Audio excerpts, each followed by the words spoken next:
जय श्री महाकाल दोस्तों, कैसे हैं आप। आशा करता हूँ आप बहुत ही खुश प्रसन्न होंगे। जी हाँ दोस्तों, जैसे कि आप स्वरूप जानते हैं कि तंत्र मंत्र यंत्र सभी भगवान शिव के द्वारा बनाए गए हैं और बीच बीच में माँ पार्वती भगवान शिव से प्रसन्न करती है, जो हमारे समाधान हैं उनको पूछती है, समस्याओं के समाधान इन सब का। तो ऐसा ही संवाद शिवा और शिव का मैं आपको बताऊँगा, जिसमें जो साधना भगवान शिव ने बताई उन साधनाओं को आपको बताऊँगा। ये सीरीज कम से कम 30 से 40 वीडियो में बन पाएगी, इसलिए आप आशा करता हूँ आप ध्यान से पूरी वीडियो को देखेंगे और सुनेंगे ध्यान से। ये चीज़ मैं एक शून्य से प्रदान कर रहा हूँ, जो साधक स्टार्टिंग में से ही जिसने साधना नहीं किया, जिसको साधनाओं की नॉलेज नहीं है, कौन सी माला को ऐसे मंत्र जाप करना है, कब करना है, ऋतु किस प्रकार से होती हैं, कौन सी घड़ी होती है, ये सब चीज़ स्टार्टिंग से मैं वीडियो बनाना स्टार्ट कर रहा हूँ, तो सभी लोग ध्यान से सुनें। तो एक बार क्या होता है, गिरिराज हिमालय को उस शिखर पर आसीन भगवान शिव गंगाधर देवाधिदेव भगवान समाधि टूटती है और माता जगत जननी जगदम्बा भगवती पार्वती विनम्रतापूर्वक हाथ जोड़कर भगवान भूतनाथ से बोलती है, हे देवराज, कल समय बहुत ही विकट, जगत के प्राणी नाना प्रकार की व्याधियों से पीड़ित दरिद्रता का जीवन जी रहे होंगे।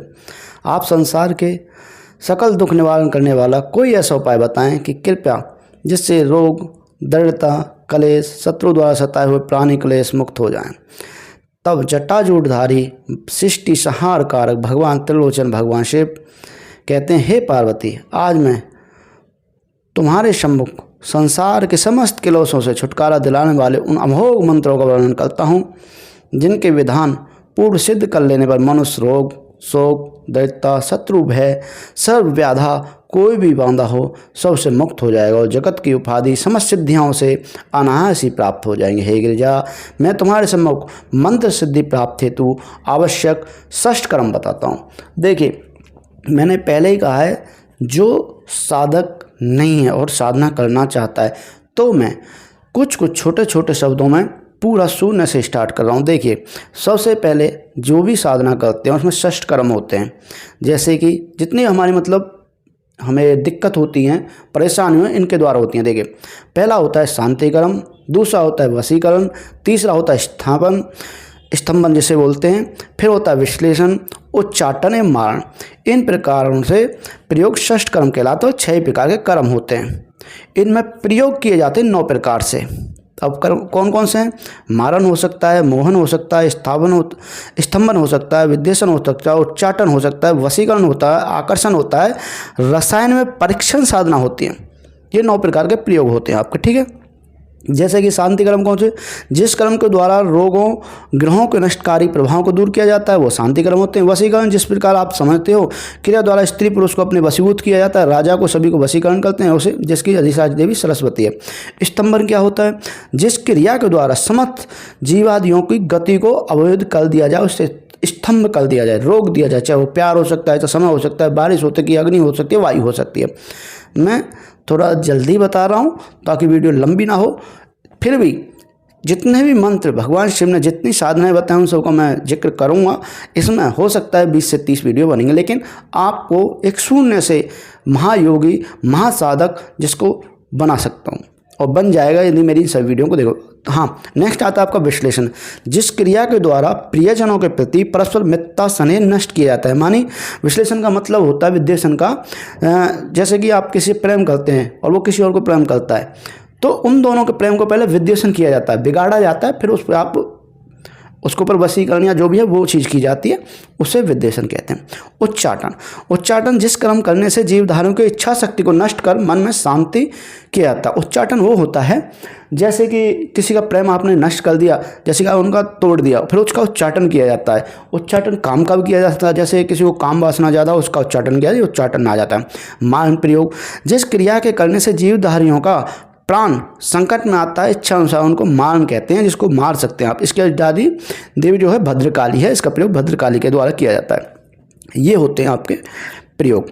अब 6 कर्मों के वर्ण भेद बताता हूँ मैं आपको। देखिए, वर्ण भेद आपको जानने की जरूरत नहीं है, अब मैं बताता हूँ इसमें आसन कौन कौन सा होता है। जैसे शांति कर्म हम कर रहे हैं तो गज का सुखासन होना चाहिए। गज मतलब हाथी होता है, और वशीकरण में भेड़ की खाल का होता है, स्तंभन में सिलिक खाल का होता है, विद्वेषण में घोड़े की खाल का होता है, उच्चाटन में ऊँट की खाल का होता है और मारण में भैंसे की खाल का होता है। ये आसन होते हैं, क्योंकि मंत्र जाप जब आप करते हो, यदि आसन भी आपके साथ है तो आपका प्रयोग कभी भी विफल नहीं जाएगा, वो आपको 100% लाभ देगा ही देगा। अब मंत्र जाप के लिए मालाएं कौन कौन सी होती हैं, जैसे वशीकरण और पुष्टिकरण के मंत्रों की मोती की माला होती है, मूंगे की और हीरा की होती है, माला से जाप करना है। आकर्षण के लिए गजमुक्ति माला होती है। विद्वेषण के लिए अष्टदंत घोड़े के दांतों की माला होती है। उच्चाटन के लिए घोड़े के दांत की चल जाती है उसमें। मारण के लिए मनुष्य की हड्डियों की, गधे के दांतों की माला होती है। विशेष कार्यों के पदार्थ माला के लिए सर्वोत्तम रुद्राक्ष की माला होती है। और एक बात और है, यदि आपके पास कोई माला नहीं है तो सर्वश्रेष्ठ जो मालाओं का राजा कहा जाता है वो आप रुद्राक्ष की माला से साधना कर सकते हैं। ठीक है, अब मैं आपको बताता हूँ कि किस माला में कितने दाने होने चाहिए। जैसे शांति और पुष्टिकरण में 28 दानों की माला होना चाहिए, वशीकरण में 51 की होनी चाहिए, मोहन में आपकी 10 दानों की माला होनी चाहिए, उच्चाटन में 28 की होनी चाहिए। इस प्रकार से आपके दाने वाली माला होनी चाहिए। फिर राजाओं की माला क्या होनी चाहिए, 108 दाने की माला सबसे सर्वोपरि होती है। ठीक है, अब मैं आपको बताऊँगा नियम, माला जाप के नियम क्या है और भेद क्या है उनमें।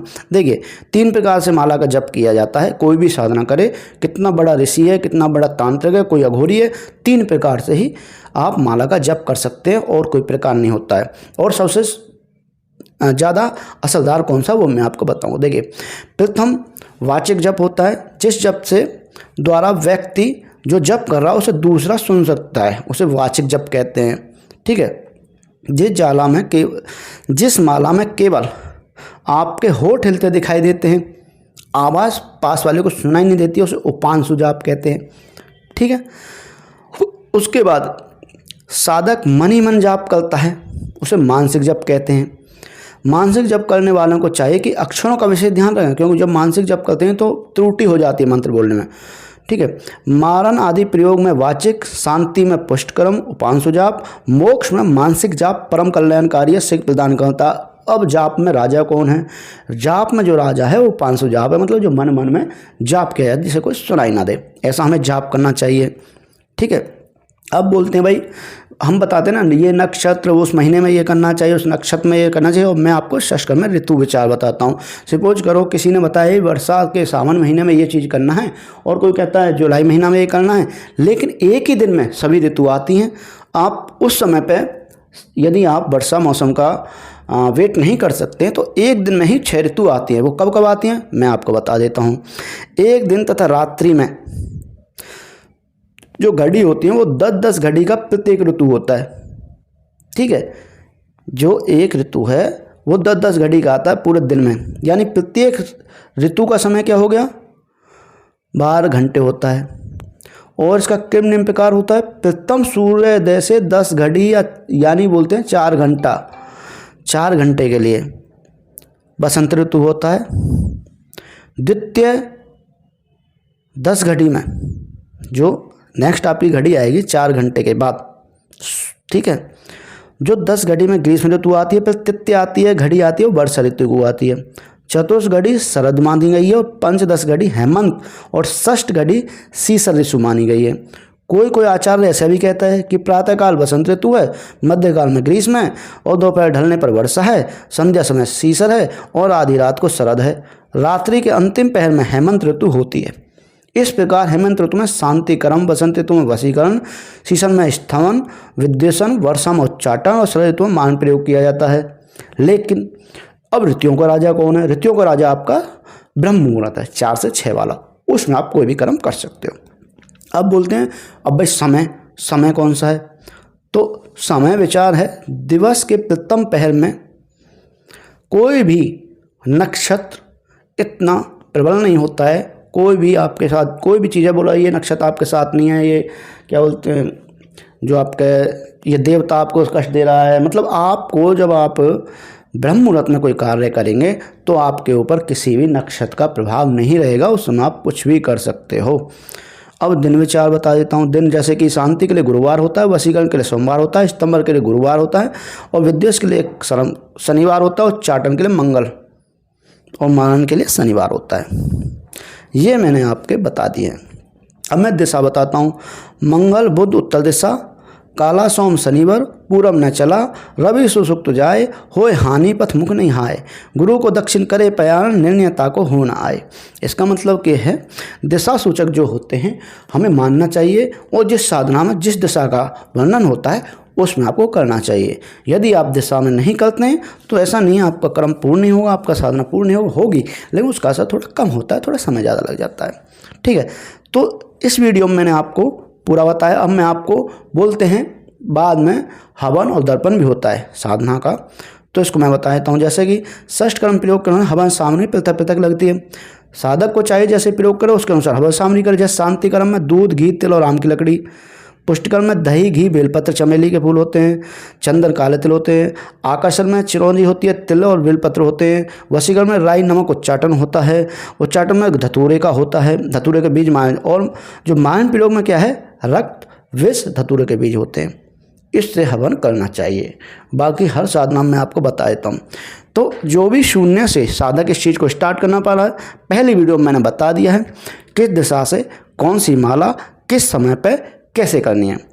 अब मैं आगे आप लोगों को वो साधनाएं बताऊंगा जो बहुत ही गुप्त हैं, लेकिन मेरे हाथ जोड़ के विनती है कि इन साधनाओं को गुप्त ही रखें और जैसे मैं बोलता हूँ ऐसे ही करें। अभी मैं नेक्स्ट वीडियो में आपको साधनाओं को बताने जाऊंगा जो बहुत ही गहन, बहुत ही छुपी हुई साधना है। जय श्री महाकाल दोस्तों, करते रहिए नेक्स्ट वीडियो को विचार, नेक्स्ट वीडियो का इंतजार। महाकाल जो महासती को बताते हैं वो मैं आपको बताने जाऊंगा दूसरी वीडियो में। जय श्री महाकाल। खुश रहिए, प्रसन्न रहिए और साधक बने रहिए। ईश्वर की प्राप्ति कीजिए, सभी सुखों को प्राप्त कीजिए। आप खुश, मैं खुश, क्योंकि जो दिनेश वशिष्ठ परिवार से जुड़ा है, मैं नहीं चाहता वो कोई गरीब हो, दुखी रहे। खुश रहो, प्रसन्न रहो। महाकाल की आप पे आशीर्वाद बन रहे। जय श्री महाकाल।